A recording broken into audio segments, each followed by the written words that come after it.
People, internet gone. So I figure a good way to use the time wisely instead of killing it is to just keep you guys, to just update you guys rather. So when was it? Not Saturday, Friday. Today's Sunday.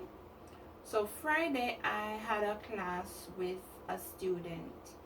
So I teach English and I teach both adults and children. So I had a class with this boy who's about maybe 7 or 8 thereabouts. Yeah, he looks like he's in that age group. I'm not sure his exact age. But after the class ended, as a matter of fact, even during the class, I felt my heart just getting so heavy. And here's why. So this child, when you look at him, he looks like he's an African. He looks like a black child. Or at least, well, yes, he looks like a black child. And I'm looking at this child, and in my mind I'm going, my goodness, oh my God, because the thoughts that were running through my mind were just how many persons would just look at him and imagine and think and assume that he's either American or he's African or he's from one of those countries that are predominantly African countries. But this child is Japanese. He knows very little English. As a matter of fact, the lesson that we were doing, I was teaching him the letters, the alphabet letters and the sounds. And I mean, in my heart, I was just crying because I could just imagine him in another surrounding, in another atmosphere where people assume that he's black and that he knows black culture. He knows how to behave. He knows how to respond in certain situations. He knows how to, how to speak the language of black people. And I was just, I really was crying. And even after the class ended, I felt myself just being so sad for him. So his mom is Chinese. Sorry, Chinese, not Chinese, Japanese. His mom is, well, she looks Japanese, but she may be mixed. She may have some black genes in her blood as well. So, but I'm assuming that the boy, that his father is African, because when you look at him, he looks like a real African child. I mean a black child. When I say African, I mean black. He looks like a black child. And the thought occurred to me that so many times we make assumptions about people that are not true, and sometimes to their detriment. And even as I reflected on his situation, I thought about my own friend who is living in an Asian country and who is not an Asian by heart. She's a Jamaican, but she don't look like me. She don't look like a black person. But in her heart she's Jamaican, but she doesn't look like it. And so persons in Asia often expect her to conduct herself like an Asian. But it's impossible, well, not impossible, but highly unlikely, because she's not Asian. She doesn't know, she may know Asian cultures and culture and customs, and so just because of association, because she has been living in Asia for a little time, so she knows about the culture and stuff, but in terms of actually living it, she's never had that experience. And so sometimes when we make assumptions about people, and I do it sometimes, and I'm asking the Lord to really help me with this, because it's such a difficult thing that people have expectations of you that are not realistic. They're not practical expectations. And so sometimes we have to, just take a step back, and some of those assumptions that we make about people and how people look, sometimes we get into some real deep trouble because of that. And I just thought, how many of us have been on the receiving end of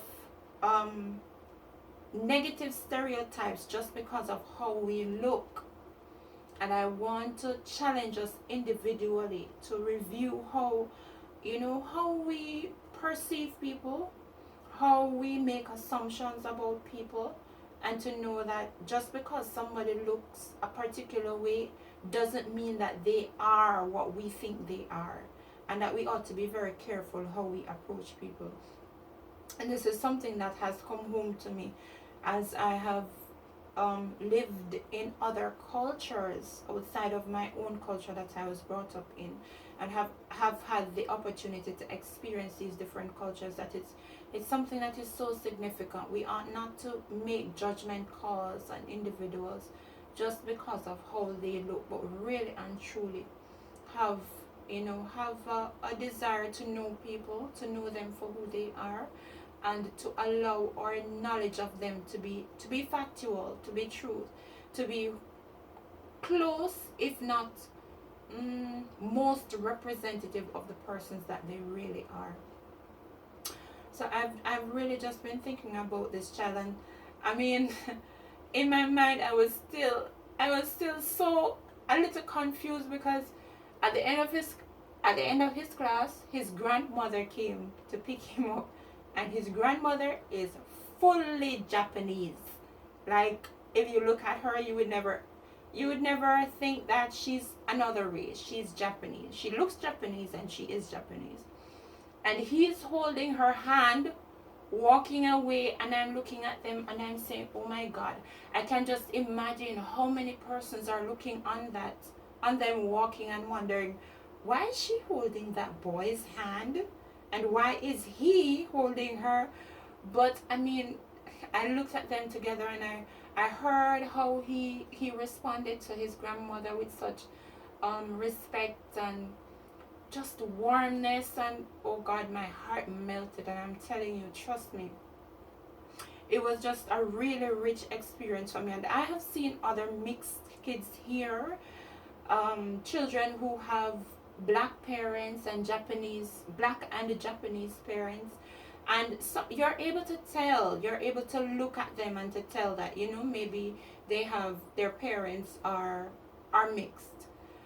But for this particular boy, who has all of his features are African features, so it's not so easy to tell that he's Japanese. But he's Japanese. He speaks fluent Japanese.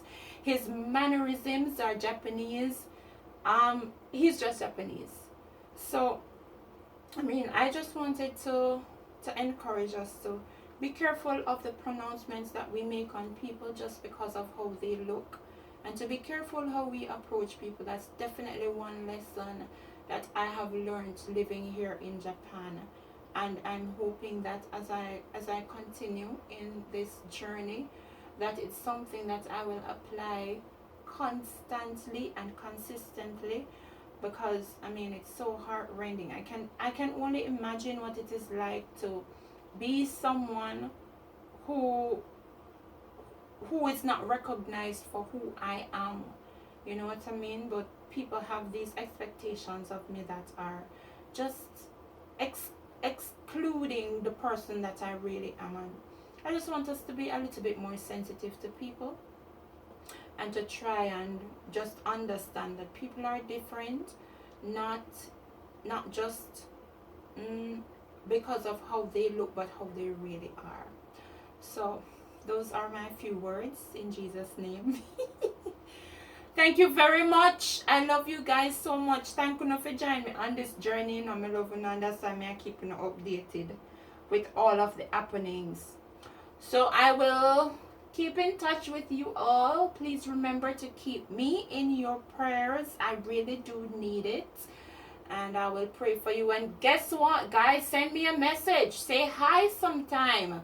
It can get a little lonely out here. Just send me a message. Girl, oh yeah, the long time I not hear from you. What going on with you? Right? That goes a long way. So thank you very much. As usual, keep traveling with me on this journey. I look forward to having you. And as usual, without Christ, all that we do is pointless. I just want to throw that in. All right. Thank you once again. I'll see you another time. Blessings.